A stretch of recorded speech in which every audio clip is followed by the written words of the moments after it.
Mabuhay mga kaibigan at kababayan, ako si Baltazar at maligayang pagdating sa Creepy Pinoy Stories, ang inyong paboritong tambayan para sa mga nakakakilabot at nakakapangilabot na mga kwentong Tagalog.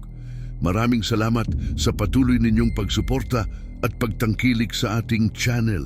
Kung bago ka pa lang dito at gusto mong maranasan ang kakaibang takot na dulot ng ating mga kwento, huwag kang mag-alinlangan na pindutin ang like button at mag-subscribe na rin para hindi mo ma-miss ang bawat upload natin.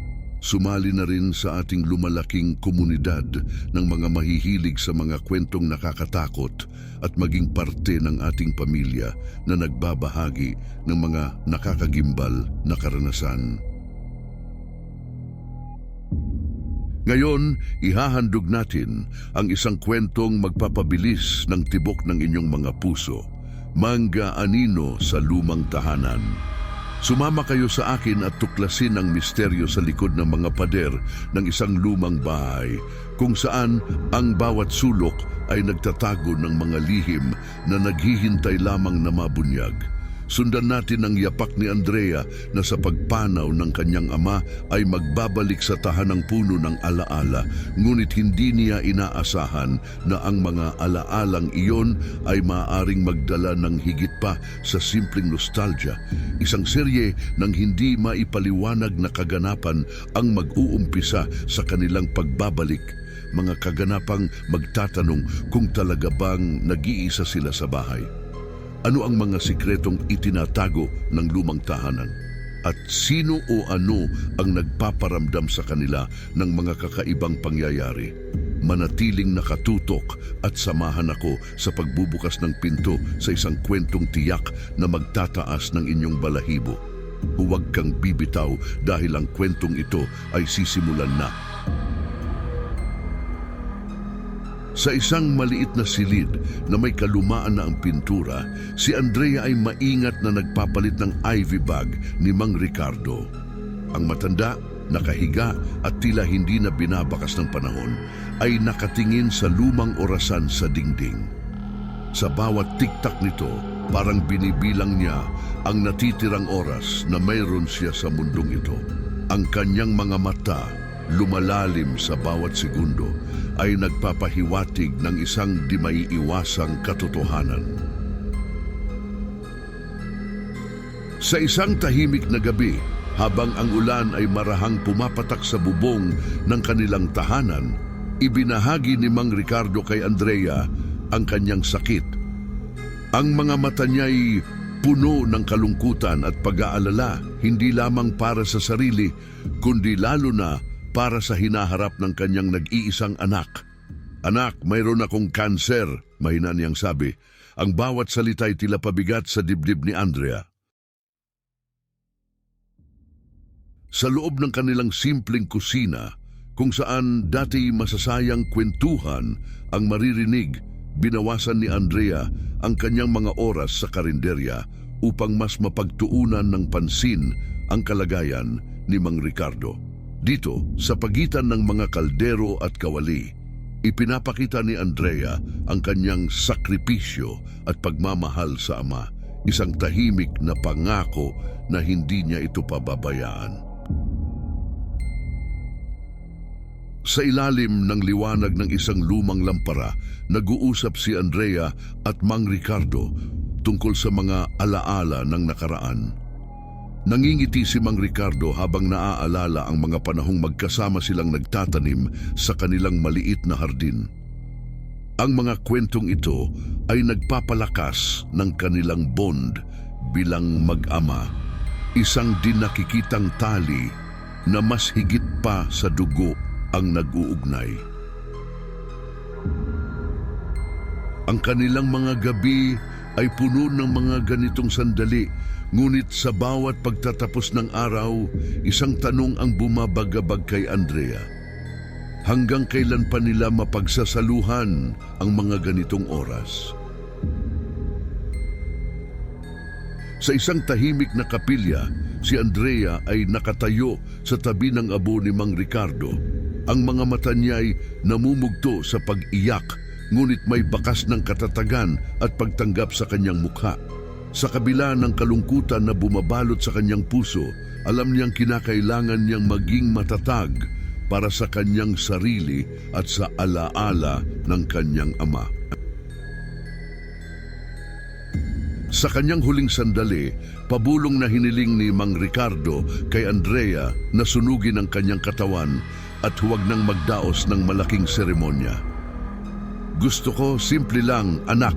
Ang kanyang boses ay mahina, ngunit puno ng determinasyon. Bagaman labis na nasasektan, pinangako ni Andrea na tutuparin niya ang huling kahilingan ng kanyang amam. Sa isang simpleng seremonya, sa tabi ng dagat pinakawalan ni Andrea ang abo ng kanyang ama. Ang araw ay unti-unting lumulubog sa abot tanaw, tila isang simbolo ng pagtatapos at bagong simula. Habang ang alon ay marahang humahampas sa dalampasigan, dala nito ang mga alaala at pangako ni Andrea na ipagpapatuloy ang buhay kahit na wala na ang kanyang pinakamamahal na ama. Ang paglubog ng araw ay nagdala ng isang pangako ng bagong umaga. Ngunit hindi alam ni Andrea na ang umagang iyon ay magiging simula ng isang bagong kabanata ng kanyang buhay na puno ng mga misteryo at kababalaghan na higit pa sa kanyang inaasahan. Sa gitna ng ingay at pagmamadali sa ospital, isang pahina ng bagong kabanata ang bumukas para kay Andrea nang tanggapin niya ang kanyang lisensya bilang isang registered nurse. Ang kanyang mga mata na dati-rati puno ng pangamba at kalungkutan, ngayon ay nagliliwanag na parang mga bituin sa langit ng pag-asa at determinasyon. Ang bawat patak ng pawis at pagod sa pag-aaral at pag-aalaga sa kanyang yumaong ama ay nagbunga na ng tagumpay. Sa isang lokal na restauran na puno ng halakhak at kwentuhan, ipinakilala ni Andrea si Leo sa kanyang mga kaibigan. Ang ngiti sa kanyang labi at ang pagmamalaki sa kanyang mga mata ay hindi maitago. Si Leo, na may mabuting puso at puno ng pagmamahal, ay agad na tinanggap ng kanyang mga kaibigan. Ang kanilang mga tawa at biruan ay nagpapagaan ng loob at nagpapalimot sa mga alalahanin. Sa isang maliit na simbahan na napapaligiran ng mga puting sampagita, ang simoy ng hangin ay dala ang bango ng mga bulaklak at ng bagong simula. Ikinasal si Andrea at Leo at sa kanilang pagtitig sa isa't isa, ang kanilang mga mata ay puno ng pagmamahal at pangako ng walang hanggang pagsasama. Ang mga saksi ay napuno ng galak sa pag-iisang dibdib ng dalawang pusong nagmamahalan. Sa isang tahimik na silid kung saan isinagawa ang sonogram, masayang pinagmasdan ni Andrea at Leo ang unang imahe ng kanilang magiging anak.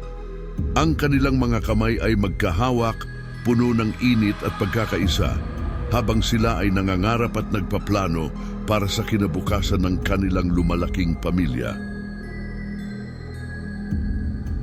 Sa harap ng lumang bahay ni Mang Ricardo, pinagmasdan ni Andrea at Leo ang estruktura na puno ng alaala at kasaysayan. Ang kanilang mga mukha ay nagpapakita ng pag-asa at pagpapahalaga sa mga alaalang nakapaloob dito, isang simbolo ng kanilang pagmamahal at respeto sa nakaraan na magiging pundasyon ng kanilang kinabukasan.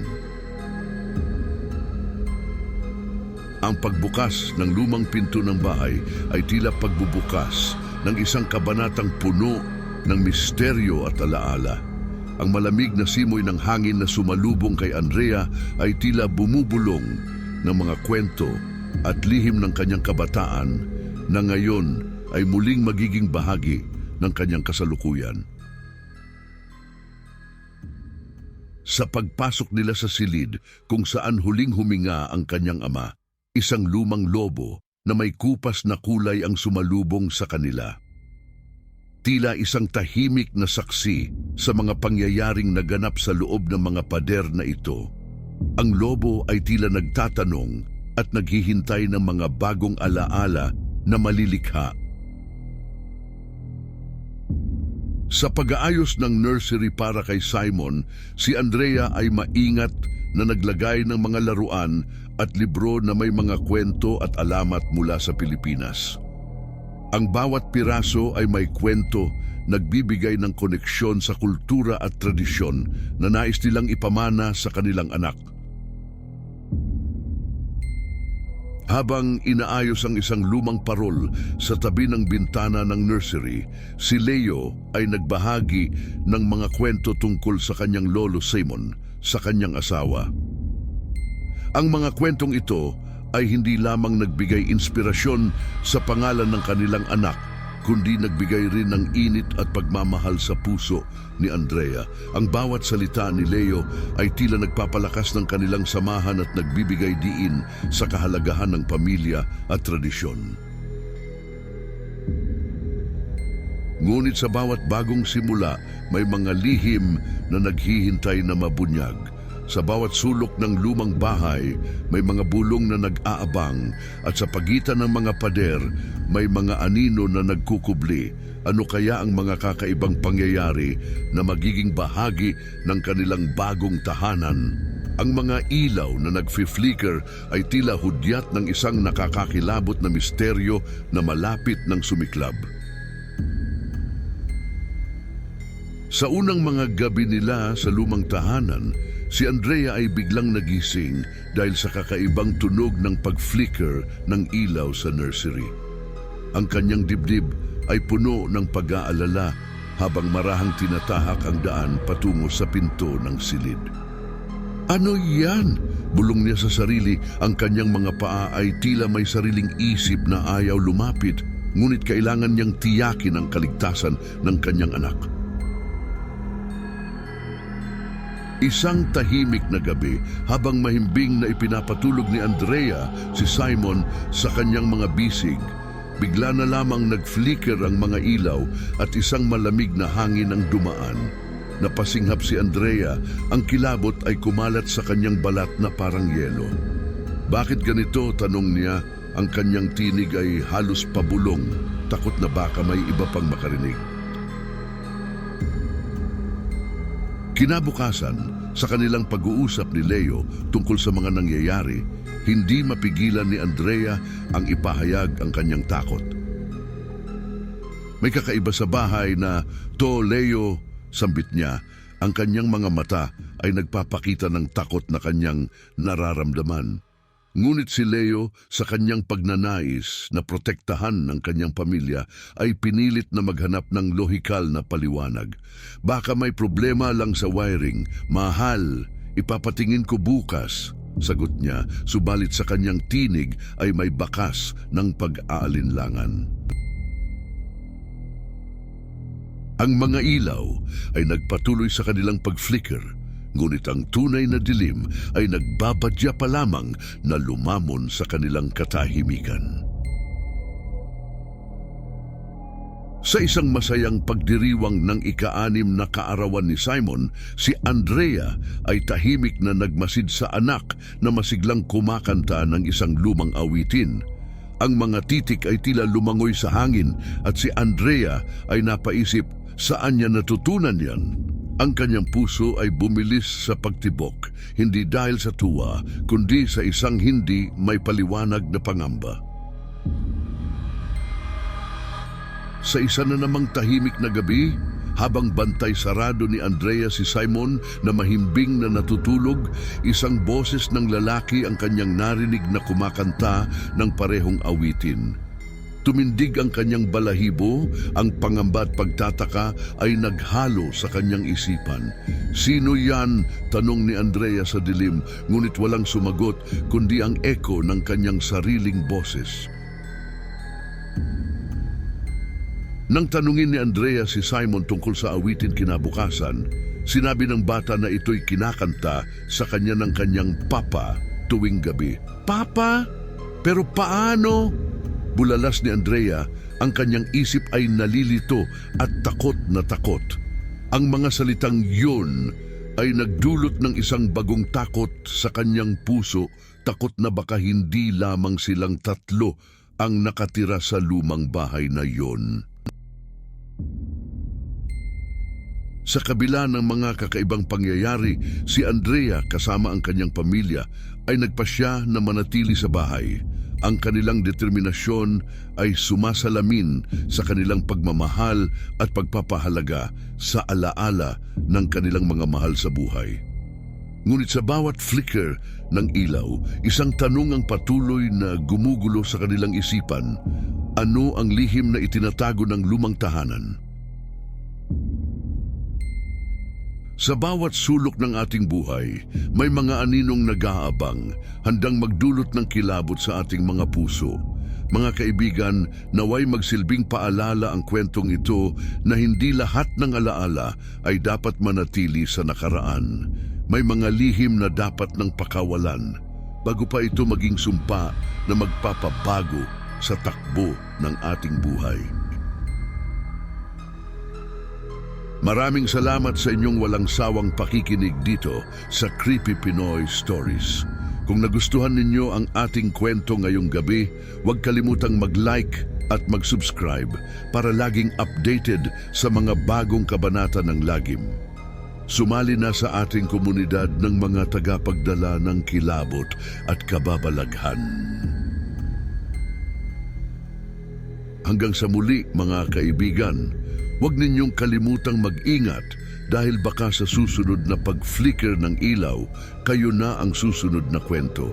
Ako si Baltazar at sabik na akong muling maghatid ng takot sa inyong mga puso sa susunod nating pagtatagpo. Magandang gabi at mag-ingat ka.